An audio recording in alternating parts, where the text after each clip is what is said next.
Welcome back to Mike Ferry TV. You know what's fun about this is the viewership is growing dramatically. We've now had someplace around 1.2 million people watch Mike Ferry TV. And it's exciting for me because the word is getting out that if you want to get ahead, you got to pay attention to what we're teaching.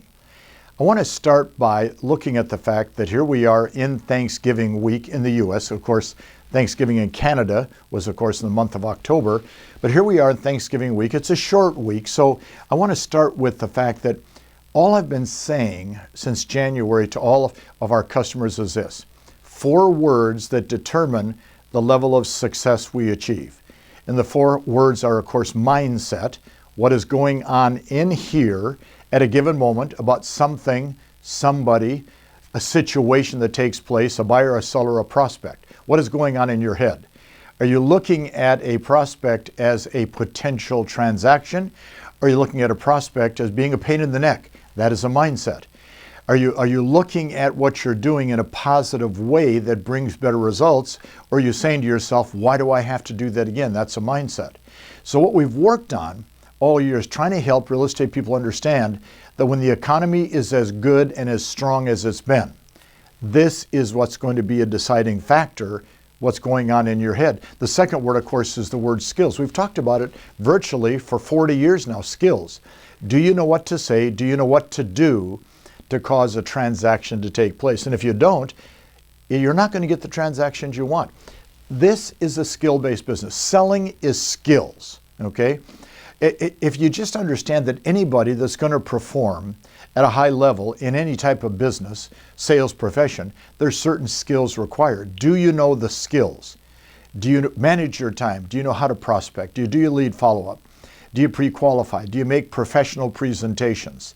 Do you have the skill of handling objections, closing the sale, negotiating the contract, doing the customer service, handling the administration of the transaction? These are defined skills we have to learn. And then, of course, I wrote down third are the activities we have to be involved in. Guys and gals, if you're not involved in productive activities, you don't get productive results. If you're sitting in the office on Facebook instead of talking to people, you're not going to get the results you want. But Mike, can't I get business through Facebook? You probably can get a deal. I want you to have 25, 50, 75, 100 deals. Activities, being out among them. And then, of course, the fourth word is the word action. Are you willing to take action every day? You can't make money without taking action. You know, it's like being up playing baseball and not swinging the bat. You can't get a hit. It's like in golf, if the ball's there and you won't swing at the ball's not going to go anywhere. Got to take action. Are you willing to take action?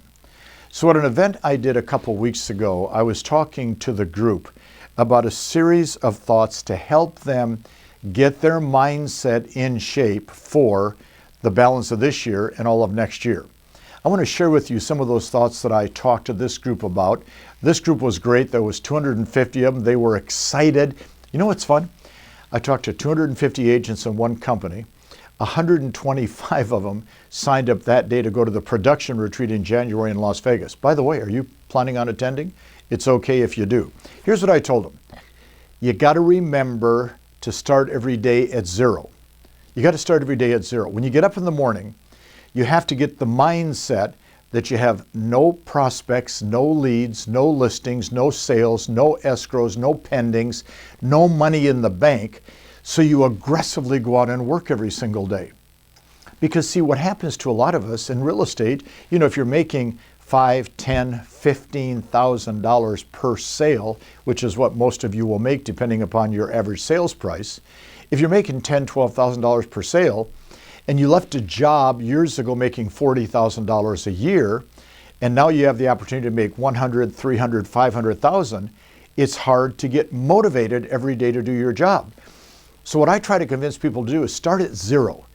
Pretend like you have nothing, which gets the juices flowing and the passion up and the emotions charged in the right direction, so you go out and go to work. And then the second thing I tell this group is probably the most important characteristic besides skill is the word enthusiasm.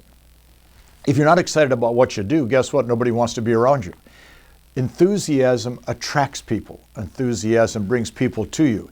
Enthusiasm is that God-life spirit coming out in the form of getting people excited about what you're doing, what they're doing, and what's happening in life. So enthusiasm, as you know, is that one factor that brings people and attracts them to you. A lack of enthusiasm, of course, pushes them away. How enthusiastic are you? Now, some of you will say, Mike, by nature, I'm not an enthusiastic person. Well, what's the opposite of enthusiasm? Boring? Is that how people look at you? Do they label you a boring person? A seller and a buyer wants to be around somebody that's excited about the opportunity, excited about the business, excited about what you're doing. If you have to fake your enthusiasm, fake your enthusiasm. It's something that has to be done by all of us on a regular basis. But the third thing I told this group was, if we're going to have a great 2016, we have to forget a lot of our past. Because the past is the past. Well, Mike, you have to understand where I came from and what I've been through. It doesn't make any difference. What are you doing today to build your business? What are you doing today to get ahead? What are you reading? What are you listening to? What are you studying?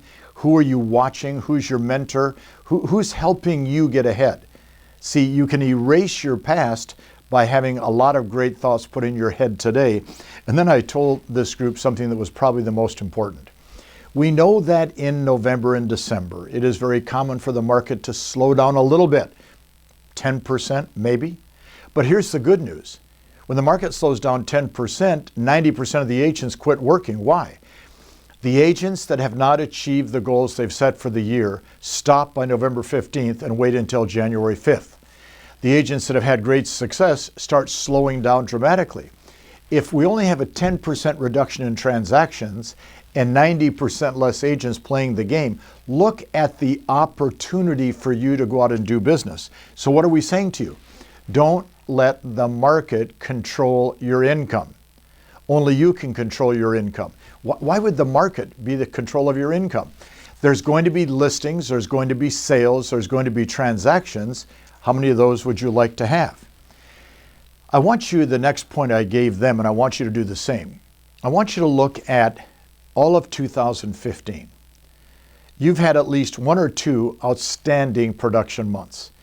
What is your best month for listings taken, listings sold, buyer controlled sales? What is your best month for income? What month did you really blow it out through the roof, do a job second to none, really do something spectacular with your business? Total up how many listings you took, how many sales you made, how many listings sold. Did you have 3, 5, 9, 12? Then what I want you to think about is for 2016, make that number, whatever it is, your minimum standard. Now, why would I say that? If you've done it once, you can do it 10, 12, 15 more times. Don't limit your productivity by thinking that a great month was a fluke, when the truth is you can repeat that time after time after time. The next thing I told this group is probably the hardest. You have to at some point exercise blind faith. Watch, I am here to share ideas to help you list and sell more property, to help you earn a better income for yourself and your family. Blind faith becomes part of that. We're always going to ask you to do things that are uncomfortable, outside of what is normal for you. We're going to ask you to learn, to sell, to grow, to perform. Watch, just the simple act of managing your time makes some of you terribly uncomfortable. The simple act of talking to your leads makes some of you uncomfortable. How do you become a great agent? You learn to do things that make you uncomfortable. And until you learn to do things that make you uncomfortable, you'll never be a great agent. To do that, you have to have blind faith. Tell me, what is the advantage of me asking you to do anything as a professional real estate agent that is designed to hurt your productivity? There's no advantage. I can't succeed unless you succeed. How have I stayed in business for 40 years? You keep succeeding. Don't stop. But the blind faith becomes a critical factor. You get on a commercial airplane at an airport and you're assuming the pilot wants to land comfortably and safely as bad as you do. That's blind faith. You're in the doctor's office or in the hospital going to have surgery and they put you under. You're going under with the assumption that you're going to wake up, be healthier, be more productive. Blind faith. We use it every single day in our business. Now, The next thought I gave this group was probably the most critical.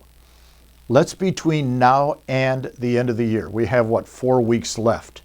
Let's find 3 or 4 good, strong accountability partners that we can work with and set up some good, strong accountabilities for ourselves. Watch, we need to talk to each other more often. We have to hold ourselves accountable more often. We have to check in with each other more often. You're in a lonely business. Being a professional real estate agent is like being in an island in the Pacific. You're all by yourself in the middle of nowhere. You need somebody to push you a little bit. You need to push somebody else. You need somebody to motivate you. You need to motivate somebody else. You need somebody to say, are you doing your job today? We all have days when we don't feel like doing it. That's the advantage of accountability. I want you to take this particular message that I've given you today. I want you to watch it every day. Watch it Monday, Tuesday, Wednesday. Watch it on Friday on your day off. Watch it on Saturday. So next Monday, you're back at work full steam ahead. We don't have much time left in the year of 2016. We have basically a month. Plan what you're going to do in December carefully. Start doing it today. Talk to you next week.